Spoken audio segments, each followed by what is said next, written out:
berikanlah kami hasanah di dunia dan berikanlah kepada kami hasanah di akhirat.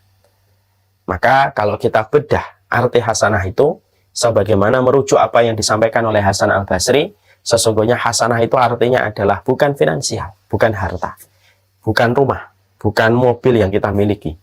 Tapi hasanah yang kemudian kita baca pada ayat ini, Rabbana atina fid dunya hasanah, yaitu adalah ketika kita mendapatkan ilmu dari perkataan Allah, perkataan Rasul, syariatnya Allah, kehidupan akhirat yang kita akan tuju, itu namanya hasanah, ilmu. Di mana siapapun yang telah mendapatkan kebaikan ilmu pada kehidupan di dunia, maka dia mendapatkan hasanah. Dari hasanah di dunia, maka mereka akan mendapatkan hasanah di akhirat. Dan hasanah di akhirat itu maknanya cuma dua, terjaga dari api neraka menuju kepada surganya Allah. Selamat datang di channel Langkah Iman Istiqomah. Jangan lupa like, komen, dan subscribe. Dan semoga kita semua mendapatkan ilmu yang bermanfaat. Amin. Bismillah. Assalamualaikum warahmatullahi wabarakatuh. Innalhamdulillah wassalatu wassalamu ala rasulillah wa ala alihi wa sahbihi wa man tabi'ahum bi ihsan ila yaumil qiyamah.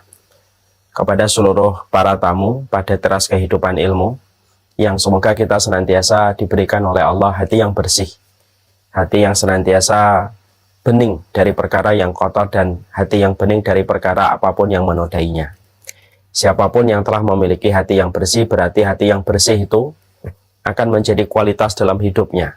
Karena apa yang terpantul pada hati yang bersih bukan hanya menjadikan ibadah kita menjadi ibadah yang berkualitas, tetapi sesungguhnya seluruh kualitas dalam kehidupan kita, termasuk di dalamnya kesehatan, itu pun akan menjadi baik selama hati kita menjadi hati yang bersih dan hati yang selamat. Bukankah Rasulullah SAW menyampaikan di dalam salah satu riwayat yang sahih, hadisnya terkenal. Rasulullah mengatakan, ala inna fil jasadi mudghah, fa in saluhat saluhatil a'malu kullaha, fa in fasadatil a'malu kullaha. Rasulullah mengatakan di dalam tubuh kita itu ada sekerat daging. Kalau dia baik, maka seluruh yang lainnya pun akan menjadi baik. Dan kalau dia buruk, maka seluruh yang lainnya pun akan menjadi buruk. Dulu saya menganggap kebaikan itu yang ditimbulkan dari hati yang baik, yaitu sekerat daging itu adalah bernama hati. Maksudnya kebaikan yang menyertainya itu adalah kebaikan ibadah. Tapi ternyata saya kurang benar. Yang benar itu bukan hanya ibadahnya yang baik kalau hatinya itu bersih dan hatinya itu selamat. Tetapi seluruh kesehatan pun akan kita dapatkan kalau kita memiliki hati yang bersih.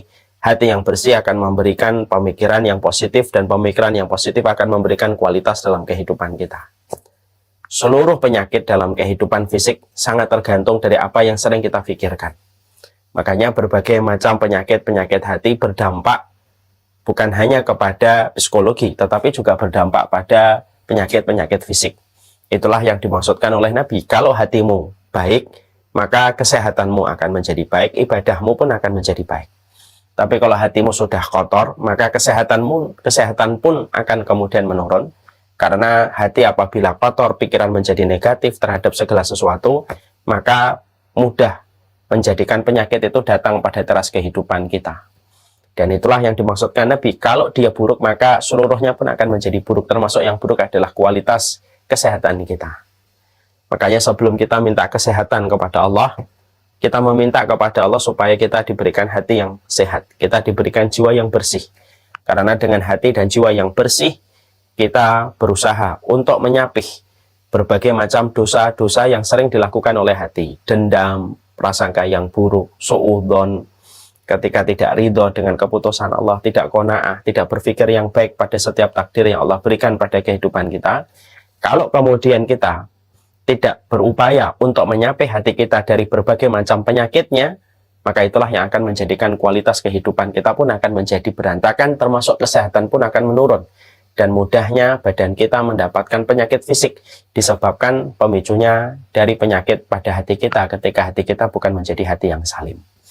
Makanya inilah yang menjadikan kita memohon kepada Allah Subhanahu wa Ta'ala supaya kemudian kita diberikan hati yang bersih. Kalau ada yang masih memiliki dendam, semoga dendamnya mampu untuk diuraikan.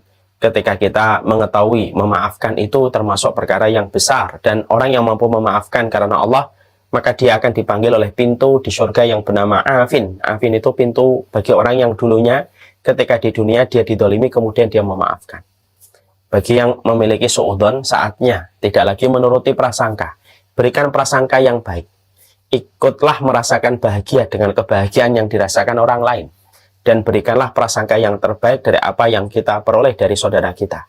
Setiap dari kita, kalau berupaya betul menjaga hati kita, maka pola pikir kita yang positif, itulah yang akan menjadi kualitas kesehatan kita dan kualitas ibadah kita. Inilah yang selalu kita minta. Jangan sampai lupa. Meminta diberikan hati yang bersih sama pentingnya dengan meminta keberkahan dalam kehidupan kita. Dan kesehatan itu pun sebenarnya akan kita peroleh ketika kita senantiasa terjaga hati kita pada kondisi hati yang sehat.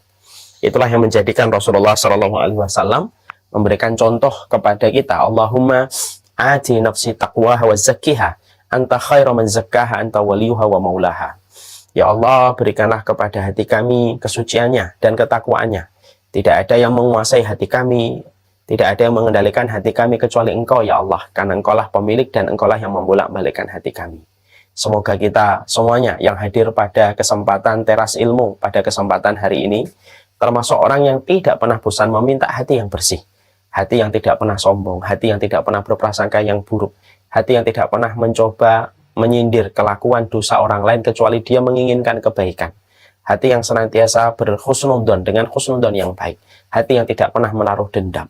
Hati yang selalu rela dengan setiap ketentuan takdir yang Allah berikan dalam setiap kehidupan kita. Hati yang selalu tawakal. Itulah yang menjadi harapan kita. Semoga dengan kita menyadari pentingnya posisi hati yang bersih pada kualitas kehidupan kita, inilah yang menjadikan kita tidak letih dan tidak lelah. Semoga Allah memberikan kita hati yang bersih, karena hati yang bersih cermin kualitas kehidupan kita seluruhnya menjadi baik. Sebagaimana hati kita kalau kotor, maka cermin keburukan kehidupan kita dimulai dari hati yang kotor. Na'udzubillahi min dzalik. Dan itulah yang menjadi harapan kita.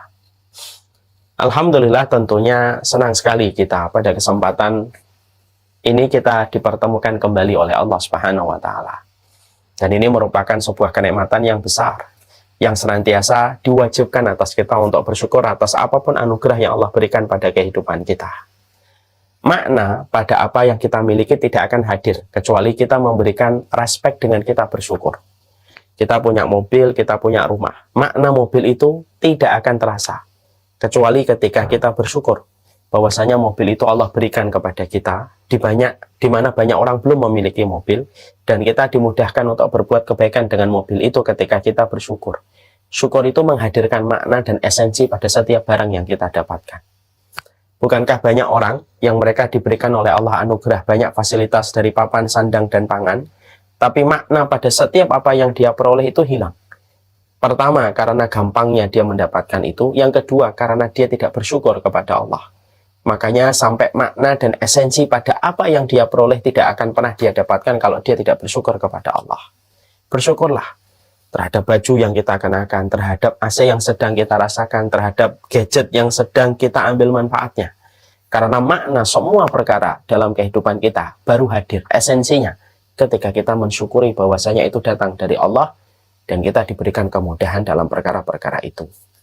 Makanya tidak salah kalau Imam Ibnu Qayyim beliau mengatakan kepada kita, orang yang bersyukur itu disebut dengan hafid. Orang yang bersyukur itu disebut dengan penjaga. Kenapa orang yang bersyukur itu disebut dengan penjaga? Karena pada dasarnya dan pada basicnya, kalau orang itu bersyukur, dia menjaga apa yang Allah berikan kepadanya supaya tidak berkurang maknanya. Dan berkurang pula yang lainnya ketika dia bersyukur. Orang yang bersyukur pada mobilnya, dia menjaga mobilnya. Pada makna yang dia dapatkan ketika memiliki mobil. Orang yang bersyukur pada kesehatannya, maka dia menjaga kesehatannya supaya tidak berkurang makna dan esensi pada kesehatan yang dia peroleh. Dan itulah yang harus senantiasa kita paham, itulah yang harusnya kita mengerti. Semakin kita bersyukur kepada Allah, semakin kita menjaga setiap karunia dan setiap anugerah yang Allah berikan dalam kehidupan kita, dalam perkara kecil ataupun perkara besar. Ketika kita mampu menjaganya dalam setiap barang yang kita miliki dengan konsep kita bersyukur. Syukur itu tali. Selayak tali yang mengendalikan kuda supaya kuda tidak kabur dari kandang yang kita pasang.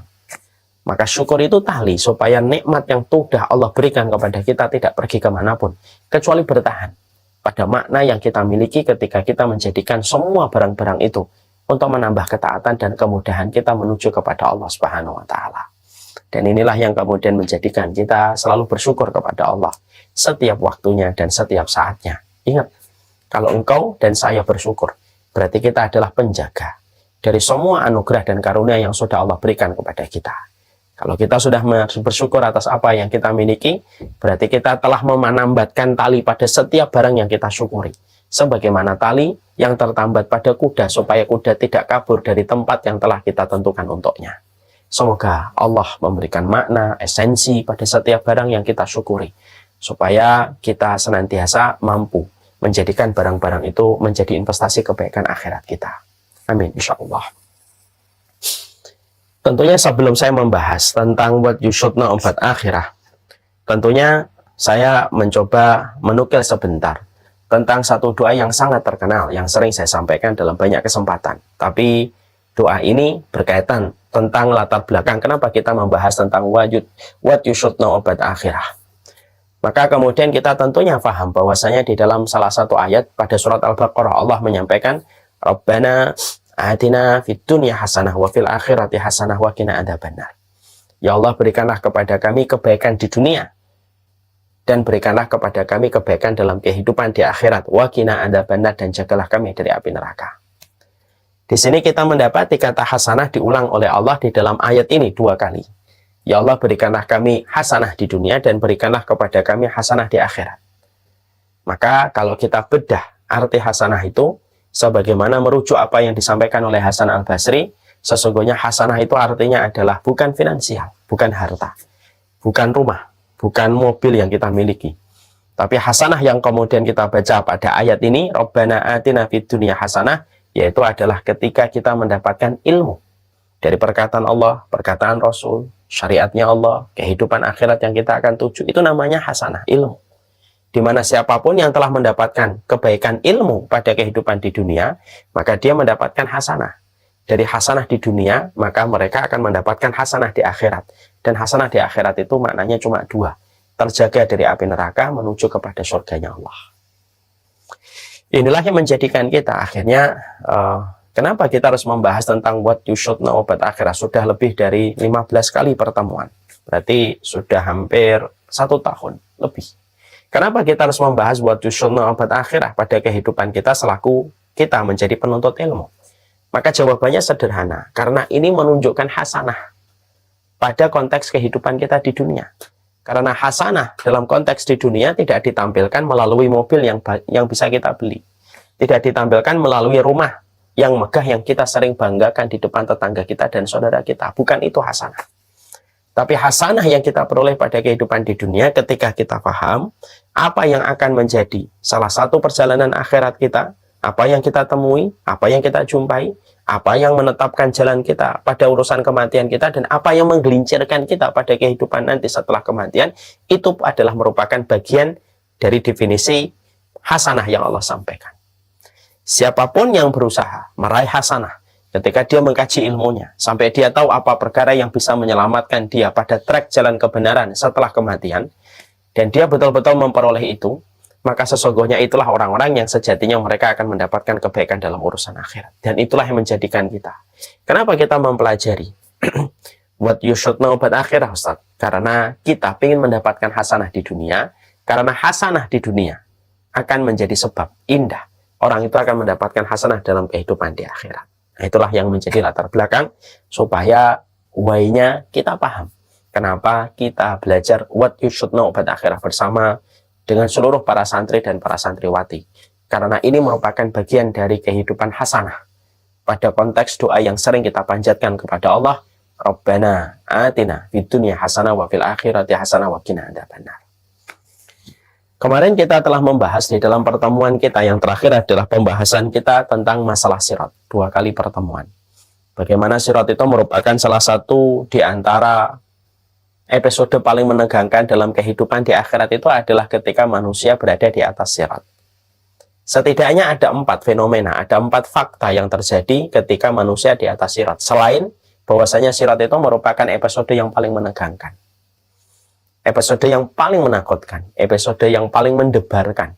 Dari seluruh rangkaian panjang, dari terminal-terminal yang telah kita lewati pada kehidupan di akhirat, dari terminal barzah, dibangkitkan dari alam barzah, dikumpulkan di padang mahsyar, sampai kita diadili oleh Allah, sampai ada namanya pembagian kitab, sampai adanya namanya mizan, dan seluruh rangkaian ketaatan, seluruh rangkaian pengadilan dalam kehidupan di akhirat, puncaknya itu adalah ketika seseorang manusia itu melewati sirat. Itulah puncak yang paling menegangkan.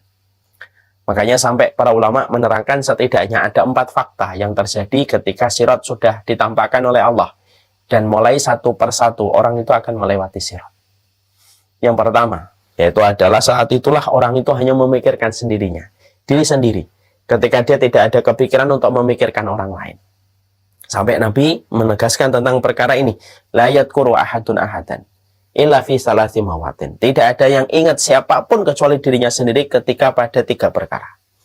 Ketika dia dihisap oleh Allah, diinterogasi oleh Allah, disidik oleh Allah dalam penyidikan Allah yang detail. Ketika akan datang pembagian kitab, apakah dia mengambilnya dari kanan, kiri, atau di belakang punggungnya. Dan yang ketiga, ketika manusia itu sudah berada di atas sirat. Di bawah jempol kakinya itu adalah neraka. Dan di depan matanya adalah surga. Yang sudah menanti bagi mereka yang mampu melewati sirat tersebut. Makanya itulah tempat yang paling menegangkan. Menakutkan betul. Sampai-sampai manusia ketika melewati tempat itu. Memorinya tentang orang tuanya, memorinya tentang ibunya, memorinya tentang anaknya hilang. Saking besarnya ketakutan yang dia rasakan ketika melihat jempol kakinya tepat di atas jilatan api neraka. Ya, Insya Allah ya. Coba kita bayangkan.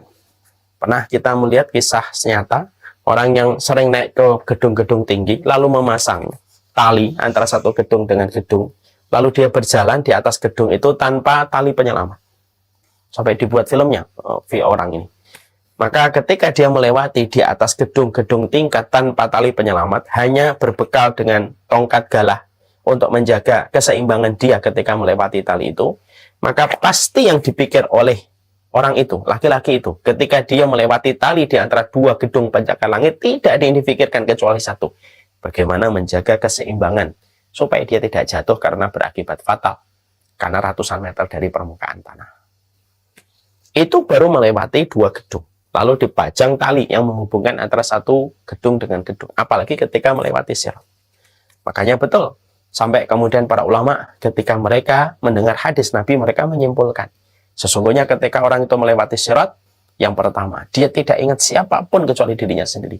Bahkan seorang ibu yang memiliki puluhan lapisan cinta dan kasih sayang kepada anak. Ketika dia di atas sirat, dia tidak ingat siapa anaknya. Dia tidak ingat dulu siapa itu suaminya, siapa itu istrinya, siapa itu anaknya, siapa itu saudaranya. Tidak ingat. Karena saking menghentak dan betul-betul menjadikan orang itu ketakutan. Sampai ketakutan itulah yang menjadikan setiap manusia ketika melewati tempat itu menjadi amnesia. Yang kedua, yaitu adalah ketakutan para malaikat. Ya, jadi para malaikat itu ketika ditegakkan di sirat itu mereka ketakutan. Padahal sirat itu tidak diciptakan untuk mereka.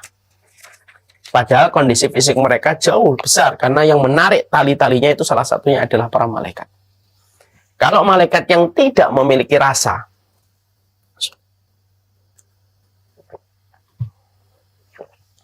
kalau malaikat itu yang tidak memiliki rasa saja, mereka bisa ketakutan ketika mereka dihadapkan dan dihamparkan kepadanya adalah sirat. Padahal fisik mereka, jasad mereka, tubuh mereka jauh lebih besar daripada jasad dan fisik kita selaku manusia. Sedangkan mereka aja ketakutan, berarti betul-betul ini ada sesuatu yang paling mengerikan. Ya. Kalau kemudian kita ambilkan contoh. Kalau kemudian yang mengatakan sakit itu adalah kita, itu relatif. Tapi kalau yang mengatakan sakit itu adalah Mike Tyson, mungkin kita akan setuju. Kenapa? Karena Mike Tyson adalah orang yang jarang mengatakan sakit. Karena pengalaman dia bertinju di atas ring. Makanya kalau kita membayangkan sirat itu, kalau yang mengatakan takut kepada sirat itu manusia, relatif. Karena takutnya dia, fulan, belum tentu menjadi takutnya kita, fulan yang lainnya. Karena takutnya manusia itu relatif. Tapi beda, kalau yang dikabarkan oleh Rasulullah bahwasanya malaikat itu pun ketakutan. Padahal sayapnya mereka bisa memenuhi seluruh bumi. Bagaimana fisiknya, jasadnya, yang begitu luar biasa. Allah ciptakan mereka dengan kekuatan yang luar biasa spektakuler. Ternyata itu pun kata Nabi ketakutan mereka ketika melewati sirat. Sampai mereka berdoa dan mengatakan, Subhanaka ma'abadna haqqa ibadatika. Ya Allah, maha suci engkau. Kami beribadah kepadamu itu belum betul-betul bersungguh-sungguh. Karena ketakutan mereka ketika melewati sirat dan khawatir mereka akan dilewatkan kepada situ. Padahal mereka makhluk yang jauh lebih besar daripada manusia, apalagi manusia. Dan itu menambah poin, kredit poin yang luar biasa. Jangan pernah main-main dengan kehidupan pengadilan Allah. Kenapa? Malaikat pun yang fisiknya jauh lebih besar daripada manusia pun tidak pernah mereka itu bermain-main setelah mereka menjumpai bagaimana sirat dan neraka itu sudah diciptakan oleh Allah. Yang ketiga, tidak ada orang yang kemudian bisa bicara pada saat itu kecuali adalah Rasulullah. Kecuali adalah para nabi dan para rasul dan Rasulullah. Semuanya tidak ada bisa bicara. Ya, para sahabat pun, para 10 sahabat yang dijamin surga pun mereka ketika melewati sirat tidak bisa bicara. Kenapa? Saking ketegangan itu menjadikan mereka itu tidak butuh bicara. Orang kalau sedang konsentrasi, satu perkara yang menegangkan, yang salah langkah sedikit menyebabkan hal fatal yang menimpa kepada dirinya, maka dia tidak butuh bicara. Tidak butuh bicara. Lihat aja yang melewati gedung antara dua gedung dengan tali seutas, lalu mengandalkan galah yang dia pakai untuk menjaga keseimbangan dia. Ketika dia sedang naik di atas tali itu, dia tidak mau diajak ngomong. Kenapa dia tidak mau diajak ngomong? Karena tidak ada yang paling dia khawatirkan, kecuali ketika dia salah langkah akibatnya fatal. Dan itu yang ketiga yang menjadikan akhirnya manusia itu ketika melewati sirat tidak ada yang bicara, kecuali para malaikat. Dan kemudian pada tempat itulah Nabi akan memberikan syafaat. Nah, inilah yang kemudian menjadikan kita paham betapa mengerikannya urusan sirat. Dan inilah yang menjadikan kita selalu berupaya betul menjaga apa yang kita lakukan, apa yang kita kerjakan, supaya menjaga track ketika nanti masing-masing dari kita jatah waktunya datang ketika harus melewati sirat. Inilah yang kemudian kita kaji pada kesempatan hari ini. Apa amal yang bisa kita lakukan supaya amal itu dibalik apa yang kita lakukan di dalamnya ada sebuah, dari apa yang kita lakukan di dalamnya itu ada sebuah kebaikan yang kita peroleh. Jadi apa yang bisa menyelamatkan kita? Nah, inilah yang kemudian menjadikan kita akhirnya pada kesempatan ini kita bahas amal-amal apa yang kiranya bisa menjadi tabungan pada saat episode yang paling menegangkan, yaitu adalah di atas sirat. Lalu kita pada saat yang menegangkan, paling mendebarkan, dan itu juga merupakan kondisi paling terakhir klimaksnya yang bisa menyelamatkan kita pada kehidupan pada saat itu. Dan inilah yang kemudian menjadi perhatian kita. Para ulama lalu kemudian menerangkan ada beberapa tindakan, ada beberapa perkara yang bisa diharapkan untuk memberikan pertolongan bagi kita ketika melewati sirat. Ketika jempol kaki kita berbatasan langsung dengan jilatan api neraka. Maka kemudian diterangkan yang pertama adalah beriman kepada Allah, tidak berbuat syirik, lalu beramal ma'ruf nahi mungkar. Makanya kita paham ya, saya sudah sering menyampaikan di banyak kesempatan. Iman kepada Allah tanpa mencampurkan keimanan dengan kesyirikan itu merupakan perkara yang besar di sisi Allah. Karena keselamatan kita dalam kehidupan di akhirat itu sangat tergantung bagaimana proses tauhid dan akidah yang kita miliki. Sekalinya iman manusia tersengat dengan kesyirikan, maka pada surat Az-Zumar Allah sudah berfirman, "La'in asyrakta la yahbatanna 'amaluka wa la takunanna minal khasirin." Kalau sampai kamu berbuat syirik, maka aku akan hapuskan seluruh amal kebaikanmu, wa la takunanna minal khasirin, dan kamu pasti menjadi orang yang merugi. Ya, berarti tidak akan mungkin seseorang itu selamat dalam peristiwa berdiri di atas seutas tali yang begitu tajam, licin dan menggelincirkan, dan api yang menjilat-jilat, kecuali modal pertamanya adalah ucapan la ilaha illallah. Ya, karena ini merupakan pokok dalam kehidupan iman. Orang yang beriman itu ya kalimat la ilaha illallah. Ketika pada kehidupannya dia tidak meyakini siapapun yang layak disembah kecuali adalah Allah, dan tidak pernah mencampurkan imannya kepada selain Allah. Ya, makanya hati-hati terhadap perkara keimanan kita.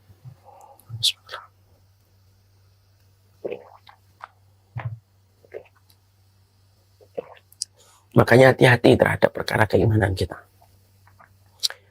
betul-betul menjaga keimanan supaya tidak menjadi murtad setelah kita beriman dan tidak mencampurkan kesyirikan setelah kita beriman kepada Allah itu menjadi perkara yang penting. Ada hadis yang patut menjadi renungan untuk kita. Innamal a'malu bikhawatimiha.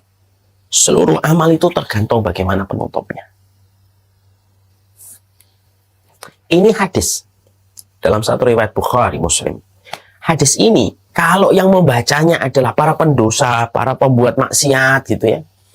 Ketika SMA-nya banyak berantakan hidupnya, mungkin ketika kuliah pernah berzina, naudzubillahi min dzalik gitu. Dan melakukan semua dosa. Ketika dia membaca hadis segala sesuatu tergantung penutupnya, maka para pendosa itu masih punya harapan. Hari kemarin boleh rusak, hari terakhir saya harus yang terbaik.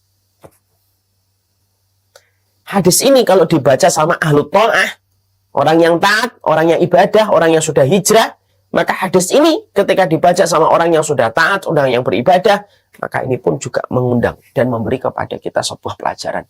Waspada terhadap iman yang telah kamu miliki. Jangan maghrur, jangan terpedaya dengan iman yang kamu miliki. Karena kamu tidak pernah tahu bagaimana akhir kehidupanmu ketika kamu menutup mata. Karena berapa banyak orang yang murtad sebelum dia meninggal dunia. Ya. Inilah yang menjaga kita itu apa? Tidak akan mungkin selamat orang yang melewati sirat kecuali yang mengucapkan la ilaha illallah khalisan min qalbihi. Dia ikhlas, dia murni datang dari hatinya. Maka orang itulah yang nanti akan berjalan melewati sirat.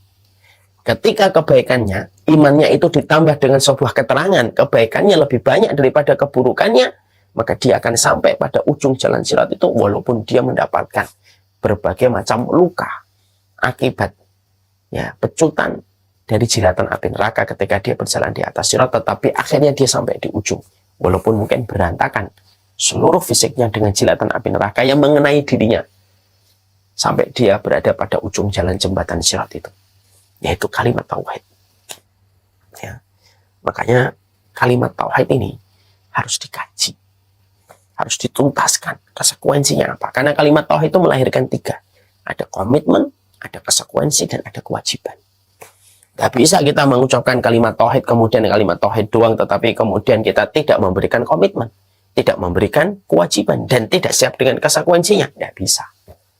Kalimat la ilaha illallah adalah kalimat yang paling besar mengandung konsekuensi. Kalimat yang paling gede memberikan komitmen, dan kalimat yang paling besar ketika memberikan kewajiban kepada kita. Tapi pada kalimat itulah seseorang itu nanti akan diselamatkan oleh Allah ketika berjalan di atas sirat. Selama kalimat itu tidak tercampur dengan kesyirikan. Ya, hati-hati. Ya, apalagi yang, ya, Masya Allah ya. Apalagi kemudian kita juga mendapati ya, Masya Allah ya. Hari ini berbagai macam framing, narasi dialirkan terus gitu. Supaya pemikiran kaum muslimin rusak. Dan tidak lagi berpijak kepada kalimat la ilaha illallah. Nah, inilah yang menjadikan kita akhirnya memahami betul. Peganglah kalimat la ilaha illallah. Bagi yang sudah taat, jangan terpedaya. Karena kamu belum bisa membuktikan apapun dengan ketaatan yang kamu lakukan hari ini sampai bagaimana kamu nanti meninggal dunia. Dan orang yang fajir, orang yang berdosa tidak usah berputus asa terhadap dosa dan kemaksiatan yang pernah dilakukan. Karena dia masih ada harapan untuk mendapatkan hari yang terbaik ketika dia meninggal dunia. Dan itu sangat tergantung kepada kalimat tauhid. Makanya kapan-kapan nanti kita bahas. Pada waktu di Homeland of Salin kita akan bahas. Kalimat la ilaha illallah dengan syurga itu sebagaimana kunci dengan pintunya yang tidak terpisahkan. Membicarakan syurga tanpa kalimat tauhid itu sebagaimana membicarakan daun pintu tanpa ada kuncinya. Tidak akan bisa dimanfaatkan. Maka sesungguhnya syurga itu adalah pintunya. Kuncinya itu kalimat tauhid. Makanya itulah yang menjadikan seseorang itu harus melahirkan ketika dia memahami kalimat la ilaha illallah. Di situ ada kuncinya, di situ ada kewajibannya, di situ ada konsekuensinya, dan di situ ada komitmen yang harus dia penuhi sampai kalimat itu menyelamatkan kelak dalam kehidupan di akhirat. Ini yang pertama, di dalam perjalanan kita di atas sirat, orang yang memiliki keimanan. Makanya kemudian saya pernah menyampaikan, ibu-ibu dan bapak mungkin ingat perkataan dari Syekhul Islam. Beliau mengatakan bahwasanya orang yang tauhidnya benar, walaupun dosanya banyak, itu lebih baik daripada orang yang tauhidnya rusak, walaupun kebaikannya banyak. Saya ulang kembali. Orang yang tauhidnya benar, walaupun dosanya banyak, itu lebih baik daripada orang yang tauhidnya rusak, walaupun dosanya dikit. Saya ulang kembali. Orang yang tauhidnya benar, akidahnya benar, walaupun dosanya banyak, itu lebih mending daripada orang yang akidahnya rusak, walaupun dosanya dikit. Ada nggak orang yang akidahnya rusak tetapi dosanya dikit? Ada. Banyak orang yang tidak beriman sama Allah. Dia menafikan Allah. Tapi ketika diajak zina, dia nggak mau zina. Ditawarin khamar, ini khamar nih, dia nggak mau khamar. Ditawarin untuk membunuh, dia nggak mau membunuh. Dosanya dikit, tapi akidahnya rusak. Maka itu lebih buruk daripada mereka yang akidahnya benar, imannya benar. Dia tidak mencampurkan iman itu dengan kesyirikan, walaupun melakukan dosa yang banyak. Mungkin dia riba, mungkin kemudian dia minum, dia berzina, mungkin dia melakukan dosa-dosa yang banyak. Tetapi akidahnya benar dan akidah itu tidak pernah tergadaikan dengan kesyirikan, itu lebih baik daripada yang pertama. Kenapa? Karena bitokoh, kartu yang menyelamatkan dalam kehidupan di akhirat adalah kartu la ilaha illallah. Kartu trafnya kita dalam tanda kutip itu di akhirat adalah kalimat la ilaha illallah. Ya, makanya Masya Allah itu yang menjadikan kita itu harus diperhatikan, itu kartu la ilaha illallah itu tidak boleh kemudian kartu la ilaha illallah itu kemudian menjadi rusak. Ya. Kalau boleh saya mengatakan ini kartunya. Tulisan la ilaha illallah Muhammad Rasulullah itu lebih berat daripada dunia dan seisinya. Itulah yang disebut dengan bitokoh, kata Nabi, yang disebut dengan kartu yang menyelamatkan dalam kehidupan di akhirat. Selama kartu ini tidak rusak. Selama kartu ini tidak rusak. Ngelewatin sirat, maka Allah akan jaga. Kalaupun dia nyemplung ke neraka, maka dia tidak akan abadi. Hanya sementara waktu untuk menebus dosa-dosanya dan ada kesempatan waktu untuk keluar dari neraka itu. Makanya kan Bapak dan Ibu pernah kan melihat dan mendengar satu hadis tentang orang yang terakhir keluar dari neraka. Dia keluar dari neraka karena neraka itu tidak masuk surga dalam satu momentum. Ya, masuknya ke surga itu bertahap. Sampai orang yang paling terakhir masuk surga itu, beliau itu diberikan oleh Allah, yaitu adalah Allah memberikan kepadanya kerajaan sebagaimana di dunia seluas bumi. Lalu Allah memberikan lagi 10/10-nya. Jadi orang yang paling ringan dari surga itu mendapatkan kerajaan di surga 10 kali lipat. Kalaupun dia masuk ke neraka dulu, tapi karena dia memiliki kalimat la ilaha illallah, seluruh tubuhnya bisa dibakar oleh api neraka, tetapi wajahnya tidak bisa dibakar oleh api neraka. Karena wajah itu bersinar disebabkan sujudnya dia ketika dia beriman kepada Allah dalam la ilaha illallah, walaupun dosanya banyak. Dan dosa itu nanti ditebus dengan api neraka. Waliyatubillah. Tapi kalau orang dosanya dikit tetapi akidahnya rusak, semenjak dia dicemplungkan ke dalam neraka, maka dia tidak akan pernah keluar selama-lamanya. Walaupun dosanya dikit, tapi dosa yang dikit itu kalah dengan kesyirikan ketika dia tidak memiliki pemahaman akidah yang benar. Nah, ini yang harus kita perhatikan. Ustaz, kalimat la ilaha illallah kan miftahul jannah la ilaha illallah. Kuncinya surga itu la ilaha illallah, Ustaz. Betul. Ya kan? Bukankah kunci lahul asnan? Bukankah kunci itu punya gigi? Kalau bahasa saya, bukankah setiap segala sesuatu ada konsekuensinya yang harus kamu penuhi? Ada syaratnya, ada komitmennya, ada tanggung jawabnya yang harus kemudian kita penuhi. Barulah di situ kemudian kita akan mendapatkan apa yang dijanjikan dari surga di balik kalimat tauhid itu. Ya, makanya jaga tauhidnya. Apapun yang terjadi, gigit dengan gigi gerah. Bahkan nanti kalau sama-sama kita dihantarkan kepada proses sakaratul maut, mintalah kepada Allah sebelum hari itu datang. Semoga kita dikuatkan betul di dalam kalimat tauhid. Karena tidaklah setan itu mendatangi seseorang ketika orang sakaratul maut, kecuali salah satunya adalah mengajaknya dia menuju kepada agama-agama selain Allah. Pada saat detik-detik terakhir, last minute, last battle-nya bagi setan ketika menggoda manusia. Bapak Ibu pernah mendengar kisah yang sering saya sampaikan tentang Imam Ahmad? Imam Ahmad rahimahullah, ketika beliau dalam kondisi sakit berat, anaknya itu mentalkin beliau. Ini belum sakaratul maut. Anaknya melihat bapaknya sudah sakit berat, yaitu Imam Ahmad. Anaknya Abdullah itu mentalkin. Tiba-tiba Imam Ahmad berkata kepada putranya Abdullah, tidak mantap, pergilah kamu. Abdullah putranya sempat shock beliau. Kok ayah saya ngusir saya? Ayah saya kok ngusir saya, ini ada apa? Lalu kemudian Imam Ahmad itu selang beberapa waktu, Imam Ahmad tuh kayak siuman dari kayak pingsannya beberapa saat gitu. Terus anaknya langsung nanya, menyelidik, Abi, tadi saya itu mentalkin kamu karena aku sangka kamu sedang berada pada sakaratul maut. Tetapi ketika aku mentalkinmu, kamu malah mengusirku. Ada apa denganmu sampai engkau mengusirku padahal aku sedang mentalkinmu? Perhatikan jawaban dari Imam Ahmad. Wahai anakku, tidaklah aku bermaksud mengusirmu. Riwayat ini ada pada kitabnya Imam Qurtubi. Aku tidak bermaksud mengusirmu. Tapi tadi ada setan yang datang. Ya, di sebelah kananku dan ada setan yang datang di sebelah kiriku. Lalu setan yang sebelah kanan itu mengatakan, wahai Ahmad, masuklah kamu kepada agama Yahudi. Ya, kun Yahudiyan taslam. Jadilah kamu Yahudi, kamu selamat. Setan di sebelah kiriku kemudian berkata, ya Ahmad, kun Nasraniyan taslam. Jadilah kamu Nasor, kamu akan selamat. Maka aku kemudian mengusir mereka supaya mereka tidak menggodaku. Riwayat ini sahih, diceritakan Abdullah putranya. Disampaikan pula oleh Imam Qurtubi dalam riwayat yang beliau nukil pada kitab At-Tadhkirah. Riwayat ini menggambarkan kepada kita, Masya Allah ya, sampai kita menggigit kalimat ini, la ilaha illallah, kalimat yang kita akan dimatikan di atasnya insya Allah, itu sampai last minute ketika orang itu akan meninggal dunia, maka itulah kalimat yang mencoba dikudeta oleh setan. Sampai setan itu berkata, kun Yahudiyan taslam. Sudahlah Yahudi saja, kamu selamat. Sudahlah jadilah Nasara, kamu itu selamat. Dan kalimat itulah yang dikudeta oleh para setan. Makanya itulah fungsinya. Kenapa kita ketika akan meninggal dunia wanti-wanti betul sama keluarga kita.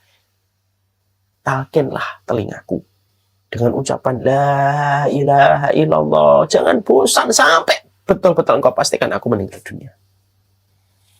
Kenapa talqin itu disunahkan? Di dalam sunnah Rasulullah, dalam riwayat Muslim, laqinu ala mautakum la ilaha illallah. Talqin itu. Orang yang akan meninggal di antara kalian dengan ucapan la ilaha illallah. Talqin itu. Kenapa kok sampai Nabi menekankan salah satu sunnah orang yang akan meninggal dunia dalam riwayat Muslim untuk ditalqinkan dengan ucapan la ilaha illallah untuk betul-betul meyakinkan fulan yang akan meninggal dunia. Sebelum perjalanan itu dimulai, perjalanan itu tidak akan selamat kecuali kamu mati di atas kalimat la ilaha illallah. Makanya ketika la ilaha illallah, maka itu berlomba-lomba dalam tanda kutip dengan setan. Setan mengatakan kun Yahudiyan, kun Nasraniyan, tak selamat. Jadilah Yahudi, jadilah Nasrani, kamu akan kemudian selamat. Kemudian keluarganya berkata, la ilaha illallah, la ilaha illallah.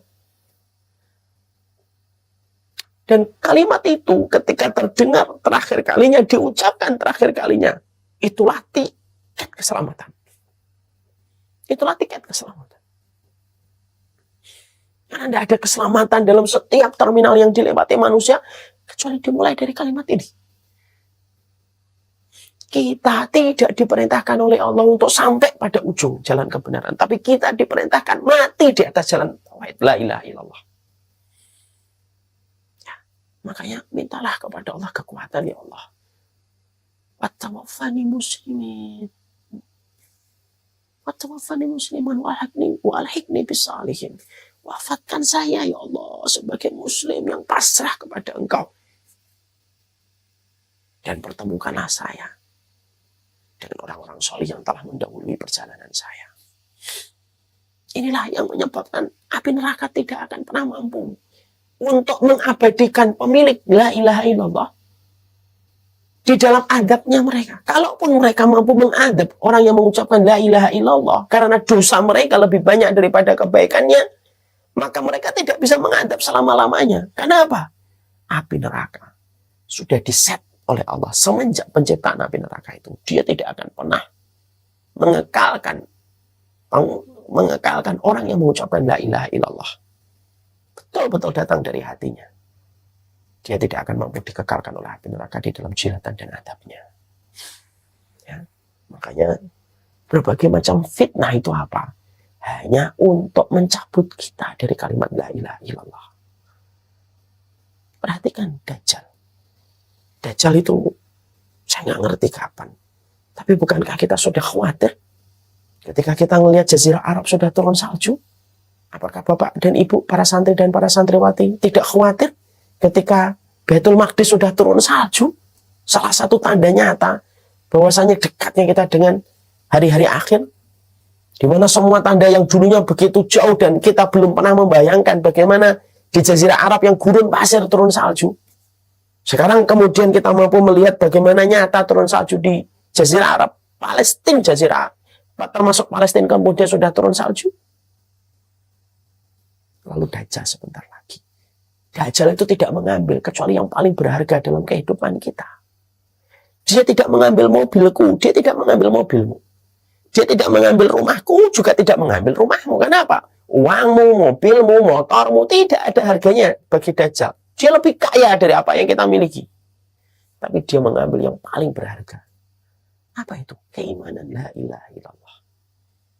Makanya kemudian bagaimana Allah menetapkan di keningnya itu tulisan kafaro, itu musuhnya la ilaha illallah. Tulisan kafaro itu kan musuhnya la ilaha illallah. Kalau sudah tidak kemudian berpegang dengan la ilaha illallah, kan dia mengkufuri. Dan itu menunjukkan kuatnya zaman pada hari ini. Memegang kalimat tauhid itu luar biasa. Karena membutuhkan konsekuensi, membutuhkan komitmen tingkat tinggi, dan memberikan kewajiban tingkat ekstra. Tapi itulah tiket perjalanan keselamatan dalam kehidupan di akhirat. Bukan hanya setan dari kalangan manusia, setan dari kalangan jin pun tidak mau kalau kemudian manusia itu berdiri di atas kalimat tauhid sampai dia meninggal dunia. Dia datang, dia berkata, kun Yahudian taslam, kun Nasronian taslam. Sudahlah jadi Yahudi, sudahlah jadi Nasoro, kamu selamat gitu. Dan ini yang paling mengkhawatirkan dan terkadang paling menakutkan bagi saya. Ya Allah, ketika sakratul maut gimana ya? Seorang Imam Ahmad rahimahullah ta'ala, sampai beliau bercerita bagaimana Abdullah menjadi saksi testimoni, memberikan testimoni. Ayahnya itu mengusir dia karena ayahnya mengusir setan yang sedang menggoda dia. Dan ini kemudian yang kita terkadang harus pahami. Sirat itu jembatan paling menegangkan, paling mendebarkan. Tidak ada yang diingat manusia ketika pertama kali kakinya di atas sirat kecuali yang dipikirkan dirinya. Ibu lupa berapa jumlah anaknya. Bapak lupa anaknya itu ada berapa, istrinya ada berapa. Yang diingat pada saat itu hanyalah keselamatan untuk diri mereka saja. Sementara sisi kasih sayang yang mereka miliki ketika di dunia punya kepada anaknya hilang itu ketika harus berhadapan dengan sebuah peristiwa sirat. Sebuah peristiwa sirat itu hilang semuanya. Tidak ada yang bisa bicara kecuali para nabi dan para rasul. Syafaat dibagikan pada saat itu. Malaikat yang tidak punya rasa ketakutan ketika melihat sirat itu dibentangkan oleh Allah. Dan perkara pertama yang menyelamatkan saat itu adalah syahadatmu, kalimat tauhidmu, la ilaha illallah, yang kemudian kamu ucapkan dan kamu bela pada kehidupan di dunia.